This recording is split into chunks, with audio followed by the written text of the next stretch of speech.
Welcome back to the channel. This week we spent most of our time trying to find a motorhome to buy, which proved extremely difficult. What we didn't realise before we started all this was that the second-hand motorhome industry is full of people that are trying to scam you out of a lot of money, tell lies and be very economical with the truth.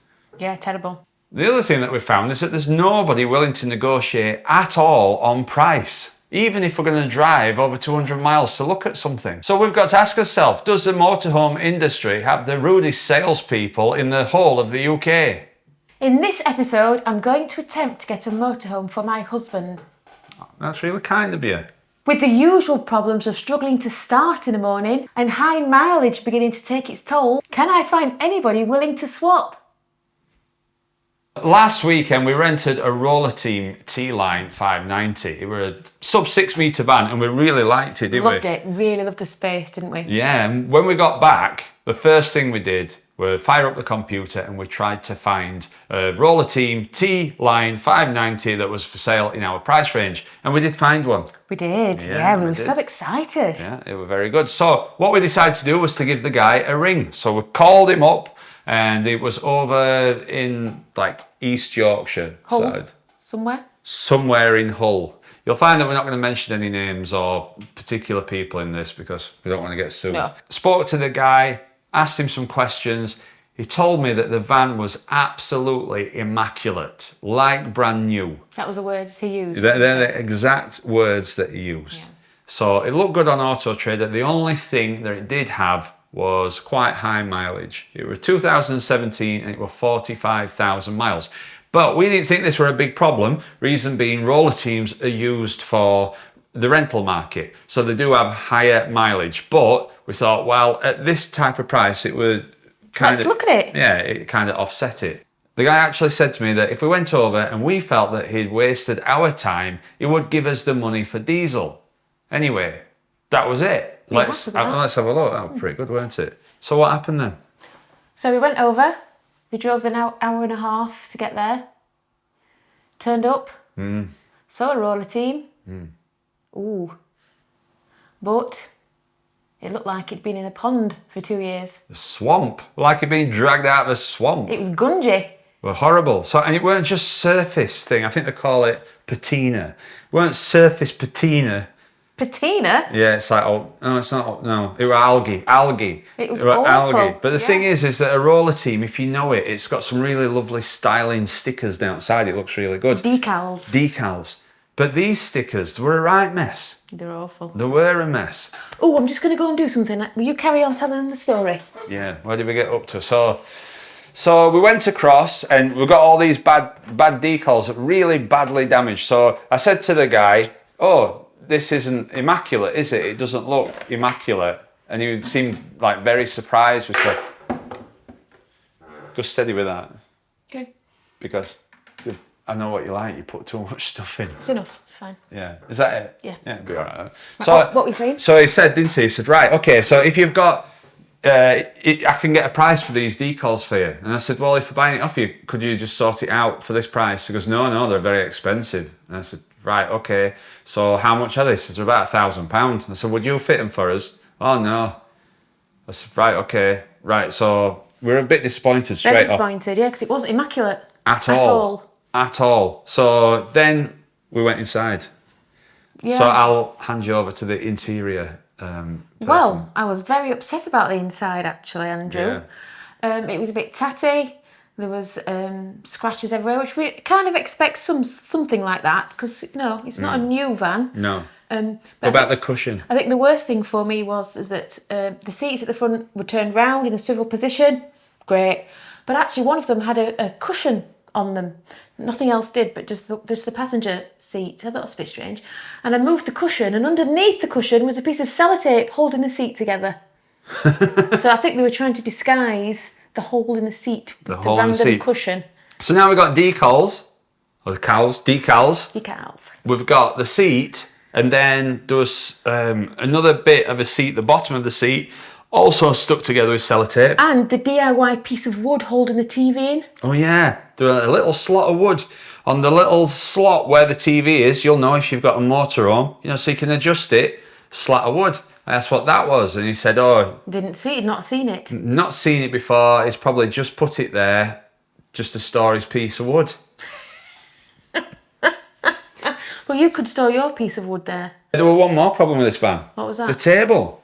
Oh, yeah, the table. So the table goes up and down. You can move it around. Really cool feature. However, when we rented the motorhome, Christian, the guy that we rented it from, he said, just be careful when you stand up, because a lot of people push down on the table to get up. And what that does is it weakens the mechanism. So we tested this one. Basically, if you'd have put a cup of tea on the table, it would have spilt the tea off it, because the weight of the cup would have knocked the table It was weak, to wasn't about it? 45-degree angle. Yeah, it was damaged, badly damaged, the table. So we asked if we could have the money for the diesel, and the guy said he didn't really mean that he'd give us it. So we parted company. We were a bit upset, weren't we? Very upset. Very upset. It were all a massive surprise to the guy that this thing I wasn't think he right. was really shocked that we didn't want to buy it. I know. Really, well. So whilst we were over in East Yorkshire way, we knew of another dealer, and we'd been looking at some of their vans. Yes. And we'd seen Different models, weren't different models, auto trail models. So we decided to call in. So we spoke to the guy, who was very friendly, sent us a lot of stuff through, and he opened all the motorhomes, and we had a look, and we saw an Auto Trail Tribute 2017. But before we went in, we did a little bit of digging round on the internet, and Amazing. you'd found internet. a video, an actual video of the actual motorhome. Yeah, it was from somebody else. It wasn't that dealer. It was a different... It was from an auction site. It was an auction, so maybe they must have bought it from an auction. From the auction. So this motorhome was being sold as perfect, full hab check, no damp, no nothing. And one of the opening things on the auction video when they opened the door was, oh, as you step inside, the floor is spongy and will need fixing. It was very spongy, wasn't We it? stepped in. Like a Soft advert. Like a trampoline. Yeah. We didn't stay there very long. So by this point, we were getting a little bit... Just need to do something else. You carry on. So by this point, we're getting a little bit confused, I think, weren't we? Very confused. Claire, Yeah. I'm just how much stuff are you going to put in there, Sort darling? this out. So we had a look online, and we came across one of our fellow YouTubers, Kat from Wandering Bird. Brilliant site. Brilliant site, and we've seen her a few times when we've been watching YouTube. She was at the NEC. She did a speech at the NEC too. So, and Kat has got like a course or like a pack that you can buy from her website. So we're not sponsored by her or anything. This was just genuinely helpful. What it is like a checklist of things like why you want a motorhome, what you want to use it for, and things to look out for when you go in and buying it. So we got it, we're on an offer. Yep. It was cheaper than where it should have been, and we just got stuck into that, didn't we? And it raised a load of things that we wouldn't necessarily have thought about. So if you're in the market for a motorhome, it's worth looking across at Cat's stuff. So whether you buy the course or just watch your videos, there's plenty of help on there. It's really useful, isn't it? Really enjoyed watching that. Yeah, good. We learnt quite a lot as well, I think. Yeah, you didn't actually watch it though, did you? No, but you did. So after reading Cat's guide, we decided to renew our search, and we found a dealer that was around the Nottingham area. And we'd seen on there that there was a Bürstner XCO Time. And they're very similar in dimension to the Roller Team, and it's a German brand. And we'd read that German brands were pretty good, actually. What are you doing?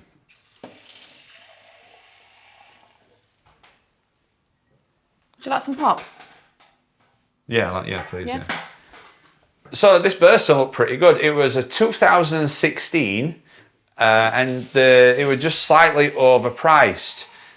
So 2016, one thing that we want out of our van is we want a Euro 6 engine, because one, I don't like the clean air zones, and I think if my van has passed its MOT, then really it should be allowed to drive places. And I don't really think that they're that effective anyway. I might be wrong. Well, thank you. And then the other thing is we just don't want all the extra charges, or we don't know where it's going to go. Absolutely not. And then the other thing with this Bürstner is when I was looking at the pictures online, it appeared like there were, like on the side of it, like a bit of a mark. So it could have been where they've polished it. So I gave him a call. What's his name? I asked him if he'd take a picture of it, and he said that there was nothing wrong with it, but I still asked him to take a picture. So he went, got the picture, and sure enough, it had got water damage. Yeah. So I said to him, well, that's no good. I said, because you're asking top money for it. What did you say? I said, that's no good. You're asking top money for it. He says, it's a German one. And I said, well, to be fair, I've been looking at 3 others, which we had. And I said that the other 3 were a lot cheaper and a lot newer. So he asked me what they were. So I said, well, I'd seen an Auto Trail, I'd seen a Swift, and I'd also seen one other, I can't remember. Oh, Roller Team. And the guy's words back to me said, Roller Team are an S word. Said it'll, Sweet. yeah, it'll fall apart on you. That's one thing. He said, Swift are cheap. He says, an Auto Trail are terrible. And I pointed out to him that this dealership that I were ringing, that he worked for, actually sold brand new Auto Trails and Swifts, and would he refuse to sell me one of those on the same principles? To which he got like a bit disgruntled with me. I think that were a valid point. You didn't make many friends that day, did you? Fair enough, we'll give him another chance. I said, okay. I said, well, you know what layout we're looking for. Do you have anything else in stock? Do you know what he said to me? Yes. No. He says, look on the website. It's all on there. That's very rude. Really rude. Do you know what I said to him? What? I said, well, seeing as you're not going to knock any money off, which I'd already discussed, said, no way, no money coming off. And that money would be part of his commission. Why don't he get up off his backside and have a look for me? What did he say? Well, I think that were it, really. I think we both put the phone down at the same time. But, I mean, what's all that about? Since when did you stop negotiating a deal on a second-hand vehicle and then not actually helping you? What's his job, actually? Terrible. And he slagged off his dealerships. Slagged off his stock. Into half. Oof! So then we'd heard of a website. What are you laughing at? Nothing. Keep telling us the story, babe. It's very interesting, Claire. Yeah. So then we'd seen a website called Motorhome Depot, or Depot, hadn't we? Yeah. So we decided that we were going to have a look on there. And there's plenty of choice. A lot of private sellers, now it works, is that the private seller goes to Motorhome Depot and you get a broker. Right. Basically, and the broker handles the sale for you, and I think they take a commission. And we found an Adria. Dreamy. You like Adrias, My don't you? favourite. That's my choice. They're a Slovenian brand, and they're ranked up there with the German ones. Now, there's probably people, you might be sat there going, no, they're not. They're this, they're that, they're other. I know that you can get into some fights over brands and reliability and everything else, but this is what we had heard. So this one was Adria Matrix, and it's a Slovenian brand, as I say, and it's a sub 6 metre motorhome, and it was similar to the Bursner. So love the Bursner. yeah, I know, you didn't see this. Just go steady with that, because What why you are you putting all that in there? I'm tidying up. So I decided to go down to a 2016, but it was a Euro 6 engine. And I went down and I met the guy. He got it all sorted, very professional, really nice to speak to. And the van itself was brilliant and the price was brilliant. And I thought, bingo, we've got this. What did you think? Bingo, we've got this. Just as I were about to say, right, we'll put an offer in, something told me to run the plate through the clean air zone. Is that actually what happened? Yeah. Okay. And what did you do? So, well, I did. So you were working at this time. So I ran it through the clean. Actually, you were working. This were a work day, and I just want to just intersect here and just show you what my lunch that day looked like. Okay, let's see what Claire's made for my lunch today. Nice little setting, all set up. Oh. There's a little note. Hi, baby. I am really sorry I left your chicken in too long. Made with love. Claire, made with love. So this is lunch today. Oh, I love it when she puts all that effort in.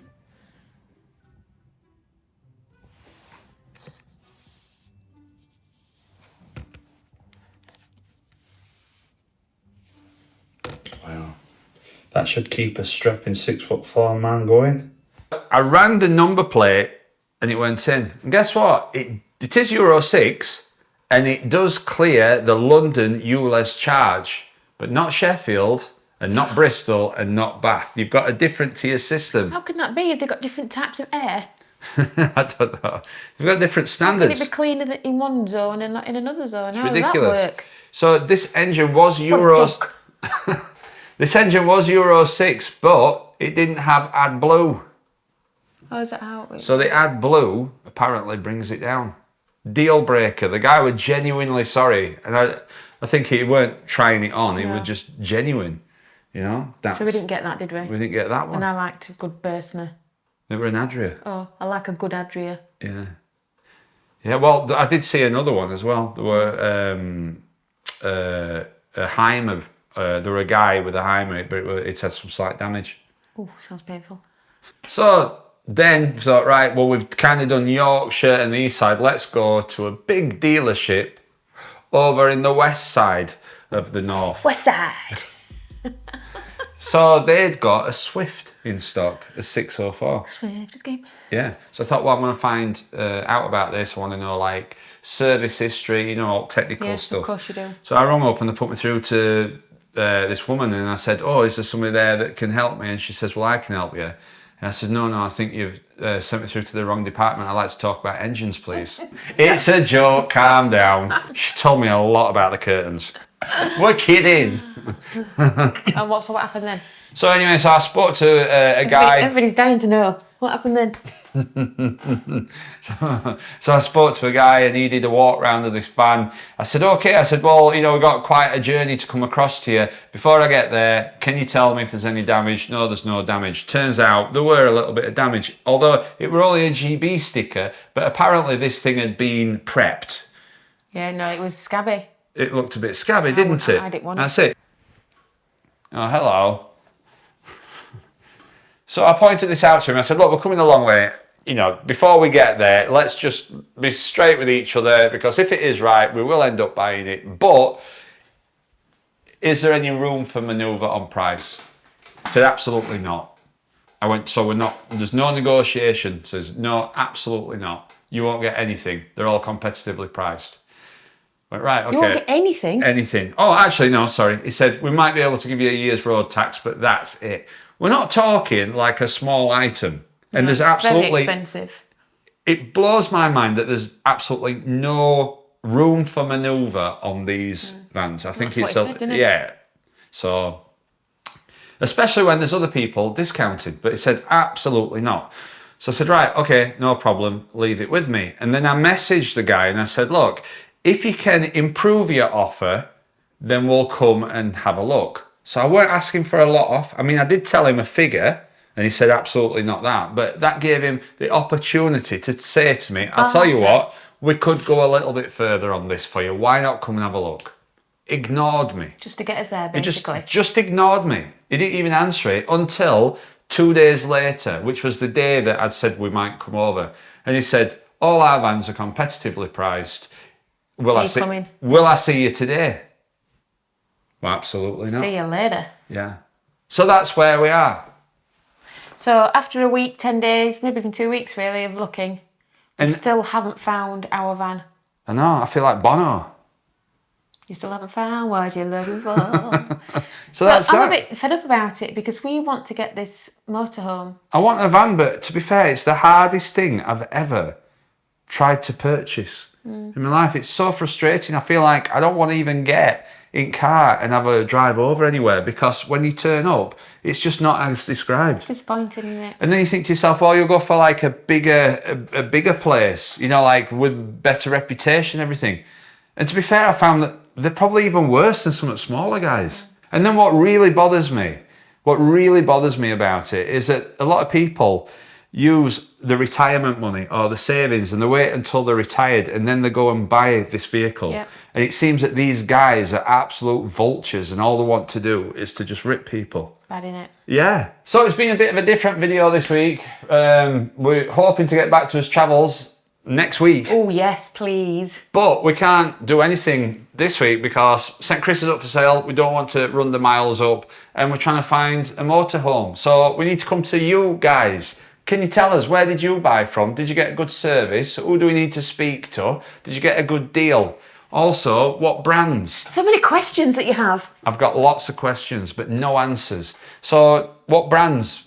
What do we need to avoid? Have you had any nightmares? Because we've heard all these nightmares where vans have just like disintegrated. We want a good warranty really, don't we? Yeah, we do. So, well, we want a good van really. That's Well, what we want. yeah. You don't have to use the warranty. Yeah, and is there anything that we're overlooking? Because we're drawing a blank. And I don't know where we're going to go from here, We just Claire. want this van so we can get in it. I know. Who's that guy that we met? You know, that guy at Caton Bay? Do you mean Kev? Kev, yeah. Kev. Because he said, if you ever want to upgrade from St. Chris, give him a bell. He gave us a card, didn't he? Where'd you put it? I don't know, it's in here somewhere. Where have I put this? It's not down there, isn't it? Oh, where did I put it? I'm not sure, I've not seen it. Oh, I remember. It's on here somewhere. Yeah, I can feel it coming. It's on here.